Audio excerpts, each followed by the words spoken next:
Hello, എല്ലാവർക്കും ഇന്നത്തെ വീഡിയോയിലേക്ക് സ്വാഗതം. ഇന്ന് റാഗിപ്പൊടി വെച്ച് ഒരു ലഡുവാണ് ഉണ്ടാക്കുന്നത്.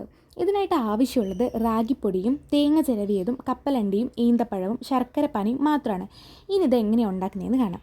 ഇതുണ്ടാക്കാനായിട്ട് ആദ്യം തന്നെ ഗ്യാസ് ഓൺ ചെയ്ത് ഒരു പാത്രം വെച്ച് അതിലേക്ക് റാഗിപ്പൊടി ഇട്ട് ഒന്ന് ചൂടാക്കി എടുക്കാം. വളരെ ലോ ഫ്ലെയിമിൽ വെച്ചാണ് ഇത് ചെയ്യാൻ.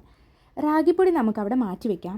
ശേഷം ഒരു മിക്സിയുടെ ജാറെടുത്ത് കുരു കളഞ്ഞ ഈന്തപ്പഴവും കപ്പലണ്ടിയും 2 ഏലക്കായും കൂടെ ചേർത്ത് ഇതൊന്ന് ക്രഷ് ചെയ്തെടുക്കാം.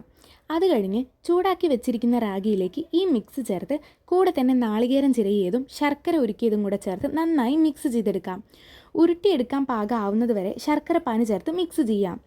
എല്ലാം മിക്സ് ചെയ്തതിന് ശേഷം ഇത് ഓരോ ബോൾസാക്കി ഉരുട്ടിയെടുക്കാം. നല്ല ടേസ്റ്റിയും ഹെൽത്തിയായ റാഗി ലഡു ഇവിടെ റെഡി ആയിട്ടുണ്ട്. സ്വീറ്റ് ആയതുകൊണ്ട് തന്നെ കുട്ടികൾക്കൊക്കെ ഇത് നന്നായിട്ട് ഇഷ്ടപ്പെടും. എല്ലാവരും മസ്റ്റായിട്ട് വീട്ടിൽ ട്രൈ ചെയ്യേണ്ട ഒരു ഐറ്റം തന്നെയാണിത്.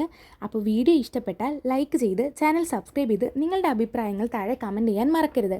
അപ്പോൾ അടുത്തൊരു വീഡിയോ ആയിട്ട് കാണുന്നവരേക്കും ബൈ ബൈ.